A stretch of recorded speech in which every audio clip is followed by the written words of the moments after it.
Sa atong unang pagbasa, gisgutan dinhi nga ang tao nga dili maminaw o mutalikod sa Ginoo dunagyoy umaabot nga silot. Dili tungod kay ang Ginoo masuko niya or silot niya, apan tungod kay iyang gipalayo ang iyang kaugalingon gikan sa tuburan sa grasya. Nya nispasalig sa diris unang pagbasa nga ang tao nga musalig sa Ginoo iya gyung panalanginan. Lingiyay mong tupad na nisalig ka sa Ginoo.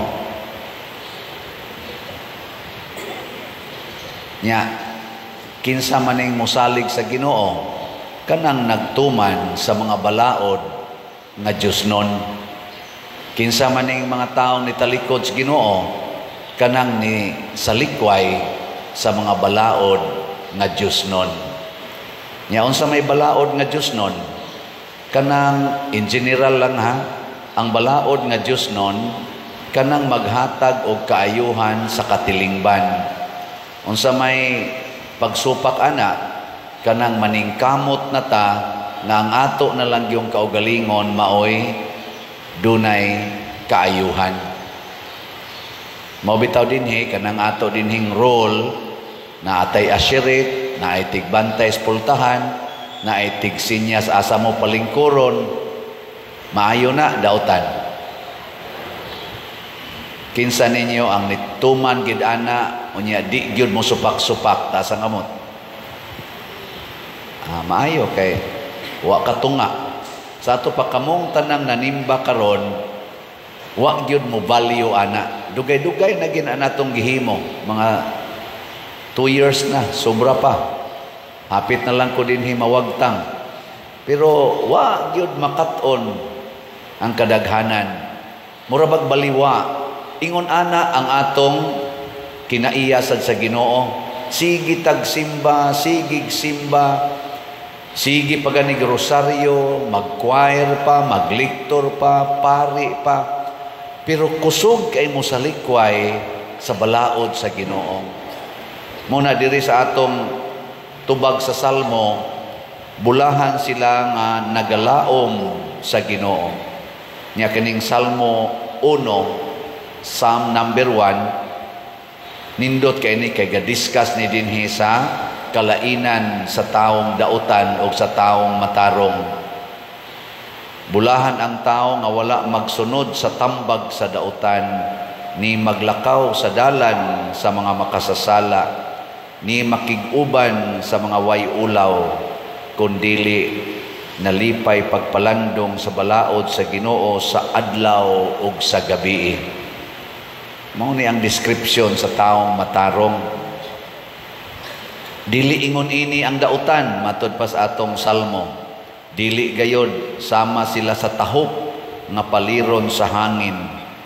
Kay ang Ginoo nagabantay sa dalan sa matarong apan nagalaglag sa dalan sa dautan. Mao na diri sa atong ebanghelyo giklaro gid ni sa pagsuwat ni San Lucas nga gisulti diay ni Kristo nga bulahan kamong mga kabos kay inyo ang gingharian sa langit, nya alaot kamong mga dato karon kay napahimuslan na ninyo ang kinabuhi nga hayahay. Tanawa ha, bulahan kamong mga kabos unya ang tugbang alaot kamong mga dato. Napaygimutang diri, bulahan kamo mga gigutom karon, alaot kamong mga busog karon. Nasa gibutang diri, alaot kamo or bulahan kamo nga naghilak karon, alaot kamong nagsigi og pangatawa karon. Gikuan-kuan bagi sana gi tugbang-tugbang. Nya napagigiingon alaot or bulahan kamong gidaog-daog, gibutang-butangan sa tanang matang sa kadautan karon. alaot kamong mga gidaig karon. Gilingay mong tupad. Ingna ba? Alaot ka o bulahan? Ingna ko na. Alaot o bulahan? Pasabot, maningkamot ang mahimong kabos, di ta maningkamot nga mahimong dato, kay maalaot man ta. Maningkamot ta nga naatay, or maningkamot ta sa pagdawat nga way reklamo sa mga kaguol, dili ta maningkamot nga malipay, kay mahimo man tang alaot. Maningkamot ta nga mag-fasting, di mukaon. Dili ta maningkamot nga busog kita kanunay, daghan tag pagkaon, kay mahimo tang alaot. Nya maningkamot ta nga mudaig sa atong isig katao, dili ta maningkamot nga daygon. Mao ni ang atong challenge. Kanus-a man magkagubot ang atong katilingban. Bisan dinhi sa ato ang arrangement sa inyong gilingkuran, kanus-a nga murag way klaro, dili ma-maximize ang ato dinhing space sa gamay natong simbahan. Kung musupak na mo sa Asherets. Nya ang mga Asherets sad dili sad magpakabana sa ilang katungdanan sa sistema nga atong gipatuman. Apil na mga lay ministers dihas gawas. Kana bang musupak na ta ba unsay atong ikasabutan nga pamaagi? Ang Ginoo sad naghatag sad natong pamaagi. Kamong mga asawang ni adinhi, kinsa ninyo ang musugod karon mo dawat na gyud og moingon, din agyod ko magyaw-yaw sa akong bana bisag kulatahon pa ko. Taas ang kamot. Sige. Adigyan mo commit. So inyo ginang padayonon ang inyong yawanon nga mga kinaiya, mga asawa. Naghatag, nagkagubot sa inyong pamilya. Mao nang naaroy divorce, naay separation, na nang away, mga dysfunctional parents. Sige na lang, basig aritas mga bana makakuha og simpatiya. Mga bana, sugod karon, kinsa ninyo moingon, padir, bisan pagyaw-yawan ko sa kong asawa, bisan pagpasanginlan ko sa kong asawa, din agyog ko masuko, o di nagyog ko magyaw-yaw or maglagot niya. Tasang kamot. O tanawa mga bana, di ba daghan kayong niisa? Ambot o kinsay bakako ninyo, ang bana ba, o ang asawa ba? Pero nindot man ko nang mukumit ta sugod karon. Gitagaan ta mog second chance mga asawa. Kay murag alkanse mamos mga bana. Murag ang yawa may inyong gipili. Mo lagi na bulahan kadtong mipili sa dalan sa matarong og misalikway sa dalan sa dautan. Kamong wa mo isa sa inyong kamot nga mga asawa, naminaw mo sa tambag sa dautan. Unsa may tambag sa dautan? Ayaw ana, alkansi ka. Nya makatuman day ka na, isa-isa sa kasi imong kamot, mura sa kag makatuman. Wa man ta mo ingong matuman na nimo. Saad sa Ginoo karon. Kinsa ninyo mga asawa, usbon ako. Kinsa ninyo mo saad nga sundo na gid ninyong Ginoo, din agid mo maglago o bisag maglagot, din agid magyaw-yaw, din agid mangaway sa bana. Ta sa kamot. Basta last chance na lang na ha, at least nanay ni isa mga 12 ka buok. Umay na lang na. Okay na kayo na. Mao na unsa may kuwang nato, wa man gud ta maghuna-huna sa tibuok nga plano sa Ginoo. Unsa may tibuok nga plano sa Ginoo nga dili di ay ang atong kinabuhi dinhira kutob, naa di ay pagkabanhaw. Mo na diri sa atong ikaduhang pagbasa niingon, dunay pagkabanhaw sama nga si Kristo gibanhaw, kita sad banhawon. Nya duna di ay langit, duna di ay impierno. Actually kining pag-ingon nga alaot kamong mga dato karon, pasabot ana, maadto gid mog impierno basta dili mo magsunod sa gustos Ginoo. Dunay nagpaabot nga impierno. Kining atong kasakit nga bation dinis kalibutan, introduction lang na sa impyerno. Introduction ba? Tanawa ng mga taong nangandoy pagkadato, tanawang mga naong smiling o kusmoron. Kanag yung magsigig bag magpa 5-6 o niya magsigig yung tigom anang kwarta, manikas pa, kusmoron. Bisan gid sa ato mga politicians na amang gid mga gipang-akyos nga sigig pangurakot, nahibaw man sa tag kinsa na sila nga nagsigig pangurakot, na amang gid lantara na kaayo nga kinawatay yung kwarta, milyon-milyon, bilyon-bilyon. Tanawang mga naong bisag karong panahos kumpanya, minus kay nila ang smiling. Kasagaran ilang naong anang awp ba murag ka na bitang awa mo kita. Tanawa social media. Nya mura silang masukanon. Kusog kay sila masuko.